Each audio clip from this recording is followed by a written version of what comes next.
गूंगी बहू अंधी सास। एक परिवार में 5 लोग थे। ओम प्रकाश, उनकी पत्नी सुमित्रा, बहू भावना, बेटा राहुल और एक थी उनकी बेटी प्रियंका। वैसे तो ओम प्रकाश और सुमित्रा के घर में सब कुछ ठीक ठाक था, लेकिन सुमित्रा की एक आदत थी। घर में कुछ भी गलत या सही हो तो वो किसी से कुछ नहीं कहती, और भावना स्वभाव की इतनी सीधी सादी थी कि अगर कोई उसके साथ गलत भी करता तो भी वो उसे कुछ नहीं कह पाती।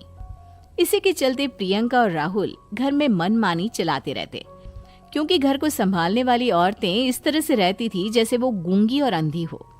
माँ, मैं अपनी सहेलियों के साथ पिकनिक पर जा रही हूँ। ठीक है बेटा, चली जाओ। और मुझे आने में रात हो जाएगी, देर से ही आऊंगी मैं। अच्छा, कोई बात नहीं बेटा। अरे भावना, तुमको एक बार में समझ में नहीं आता क्या? नाश्ते में फिर से पराठे बना के रख दिए। कितनी बार तुमसे कहा है कि मेरे लिए ढंग का नाश्ता बनाया करो। ठीक है जी, आगे से ध्यान रखूंगी। अरे ये बहू से किस तरह से बात कर रहे हो तुम राहुल? अरे तो और क्या करूं पापा, इसको कहीं बात एक बार में समझ में ही नहीं आती। सुमित्रा, तुम अपने बेटे को समझाती क्यों नहीं? बहू से बात करने का ये क्या तरीका है? अरे जिसकी जैसी मर्जी आए करो, मुझे क्या। भावना बेटा, तुम भी तो कभी कुछ कहा करो। इस तरह क्यों सबकी बातें सुनती रहती हो? कोई बात नहीं पापा जी, सब ठीक है। रात को काफी देर तक प्रियंका घर नहीं आती, और जब वापस लौट कर आती है तो एक लड़की के साथ बाइक पर बैठकर। सुमित्रा और भावना दोनों ही प्रियंका को लड़की के साथ देख लेते हैं। आज तो जोर से डांट पड़ने वाली है, लेकिन मैं डर क्यों रही हूँ? माँ तो सब कुछ देखकर भी अंधी बनी रहती है। और रही बात भाभी की, वो किसी को कुछ नहीं बताने वाली। कहने को भगवान ने आवाज दी है, लेकिन गूंगी है गूंगी। अरे प्रियंका बेटा, इतनी रात को कॉलेज से लौट कर आ रही हो? कहाँ गई थी तुम? पापा, वो सहेली के घर पर थी, पढ़ाई करने के लिए रुक गई थी।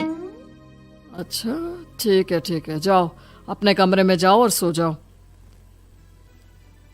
सुमित्रा ने अपनी बेटी को एक लड़की के साथ इतनी रात को आते देखकर भी उससे कुछ नहीं कहा, और भावना ने भी इस बारे में किसी से कोई बात नहीं की। कुछ दिनों के बाद मामा जी का फोन आया था। उन्होंने प्रियंका के लिए कोई रिश्ता ढूंढा है। लड़के वाले उसे देखने आ रहे हैं। अरे मुझे नहीं करनी शादी वादी, किसी लड़की को बुलाने की कोई जरूरत नहीं है। ये तुम क्या कर रही हो प्रियंका बेटा? तुम्हारी शादी की उम्र हो चली है और तुम्हारे मामा जी ने बहुत अच्छा रिश्ता बताया है। पापा, अब जिद क्यों कर रहे हैं? और आप क्यों मेरी मर्जी के खिलाफ शादी कराना चाहते हैं? अरे माँ, इसको समझाइए ना। आपकी बेटी, आप तो बस चुपचाप सब कुछ होते हुए भी देखती रहती हैं। अरे तो क्या कहूँ, और मेरे कहने से क्या हो जाएगा? वैसे भी गलत क्या हो रहा है, सब कुछ सही तो है। भावना बहू, देखो तो प्रियंका हमारी बात नहीं समझेगी, लेकिन वो तुम्हारी हम उम्र है। क्या पता तुम्हारे कहने से उसे कुछ समझ में आ जाए। नहीं पापा जी, मेरे कहने से कुछ नहीं होगा। मैं प्रियंका को कैसे समझा सकती हूँ? वो ननद है मेरी, कहीं मेरी किसी बात का बुरा मान गई तो। सुमित्रा और भावना में से कोई भी प्रियंका को कुछ नहीं समझाता। इस बात से राहुल और ओम प्रकाश जी दोनों ही परेशान हो जाते हैं। और फिर जब लड़का प्रियंका को देखने के लिए आता है, मुझे आपकी बेटी बहुत पसंद है, मैं उसके साथ शादी करने के लिए तैयार हूँ। देखो, मुझे तुमसे शादी नहीं करनी, और ये बात जितनी जल्दी समझ में आ जाए अच्छा रहेगा। अरे तो फिर आप लोगों ने मुझे यहाँ बुलाया ही क्यों? माफ कर दो बेटा, वो हमारी बेटी जरा गुस्से में है, हम उसे समझाने की कोशिश करते हैं। हाँ, देखिए आप नाराज मत होइए, वो तो उसने बस ऐसे ही कह दिया होगा। अरे कोई ऐसे ही कुछ कहता है क्या? और ये आपकी पत्नी और माँ, ये दोनों इस तरह चुपचाप क्यों बैठे हैं, जैसे इस घर के मेंबर ही ना हो? आपके घर में सब कुछ ठीक तो है ना? अरे सब कुछ ठीक है बेटा। सुमित्रा, समझाओ ना अपनी बेटी को। अरे क्या समझाऊं, क्या होगा समझाने से? सब ठीक ही तो हो रहा है, गलत क्या हो रहा है? भावना, प्रियंका को अंदर लेकर जाओ और उससे समझाओ कि कितना अच्छा रिश्ता है। इतना अच्छा लड़का है, इस तरह से बिहेव ना करे। नहीं जी, मैं किसी से कुछ नहीं कह सकती जी। अरे अजीब परिवार है, मुझे तो यहाँ से निकलना पड़ेगा। इस तरह से तो आपकी बेटी की शादी किसी से नहीं हो सकती। जिसके घर की औरतें गूंगी और अंधी बनकर बैठ जाए, उस घर का कुछ नहीं हो सकता। ओम प्रकाश और राहुल सुमित्रा और भावना की हरकतों की वजह से बहुत परेशान हो जाते हैं। एक दिन वो दोनों आपस में बात करते हैं। पापा, समझ में नहीं आता कि भावना और माँ को कैसे समझाया जाए। सही कहते हो बेटा, तुम और मैं काम के सिलसिले में सारा दिन घर के बाहर रहते हैं और घर की दोनों औरतें जिन्हें सारा घर संभालना चाहिए गूंगी और अंधी बनकर बैठी हैं। पापा, आप ही बताइए इसका क्या उपाय है। मेरी तो कुछ समझ में नहीं आता बेटा, लेकिन हमें कुछ तो करना पड़ेगा क्योंकि इन सब की वजह से प्रियंका बहुत ज्यादा बिगड़ती जा रही है। तुमने देखा उसे किस तरह से बिहेव किया था।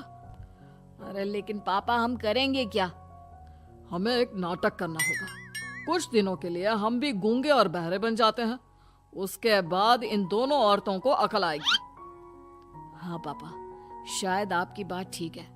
हम दोनों हर बार बात को संभाल लेते हैं और इसी वजह से माँ और भावना कुछ भी करने की कोशिश ही नहीं करते। और फिर अगले दिन, भावना, नाश्ते में क्या बनाया है? जी पराठे बनाए हैं। मेरे लिए पोहा बना दो। अच्छा जी ठीक है, अभी बना देती हूँ जी। बहू, नाश्ते में क्या बनाया है? पापा जी, पराठे हैं और पोहे बन रहे हैं। अरे बहू, मुझे तो उपमा खाने का मन था, मेरे लिए उपमा बना दो।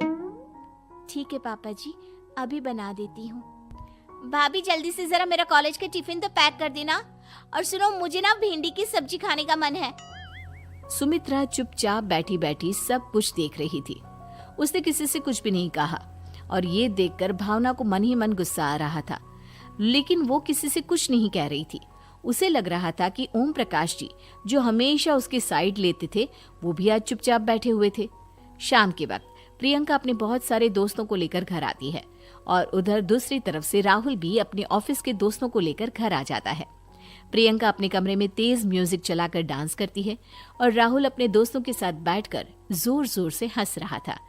प्रियंका और राहुल मिलकर पूरे घर को अस्त व्यस्त कर देते हैं, लेकिन भावना उनसे कोई शिकायत नहीं करती और सुमित्रा जी भी चुपचाप बैठी रहती है।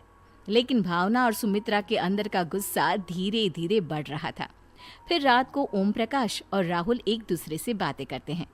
पापा, हमने इतना कुछ किया, फिर भी भावना कुछ बोलती ही नहीं और माँ भी कुछ गलत करने से किसी को रोकती ही नहीं। तुम चिंता मत करो बेटा, इन दोनों के अंदर का गुस्सा भर रहा है और बहुत जल्दी बाहर आने वाला है। अगले दिन, अरे बहू, ये कपड़े धुले हैं या गंदे हैं? पापा जी, कपड़े तो मैंने धोकर ही आपकी अलमारी में रखे थे। मुझे तो साफ नहीं लग रहे, एक बार और धो देना। प्रियंका, मैं सोच रहा था कि तुम्हें उस लड़के से शादी नहीं करनी है ना, मत करो। एक काम करो, वैसे भी क्या रखा है शादी वादी में, तुम्हें जो लड़का पसंद है उसके साथ जाकर कोर्ट मैरिज कर लो। इस बार ओम प्रकाश और राहुल की बात सुनकर भावना और सुमित्रा के अंदर का गुस्सा जाग उठता है। मैं किसी से कुछ कहती नहीं जी, इसका मतलब ये है कि आप लोग मुझे परेशान करते ही रहेंगे।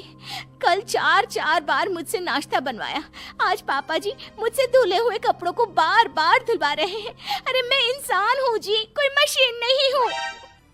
तुम दोनों ने मिलकर इस घर की कैसी हालत बना दी है और अपनी बहन को भागकर शादी करने के लिए कह रहे हो। तुम भाई हो या दुश्मन? ओम प्रकाश और राहुल जोर जोर से हंसने लगते हैं। अरे इसमें हंसने की क्या बात है? हम लोग यहाँ इतने परेशान हो रहे हैं जी, तुम लोगों को ऐसी हरकत करने के बाद भी हंसी आ रही है। ये क्या कर रहे हैं जी आप दोनों? यही तो हम चाहते थे कि सुमित्रा, तुम अंधी होकर ना बैठी रहो। घर में कुछ भी गलत हो तो उसे रोकने की कोशिश करो। और भावना, तुम अपने साथ हो रहे गलत व्यवहार पर भी कभी मुंह नहीं खोलती। ये सही बात नहीं है। मैं चाहता था कि तुम्हारी भी जुबान खुले, तुम गलत बात का विरोध करो। गूंगी बहू और अंधी सास की ये जोड़ी इस घर में अब नहीं चलेगी।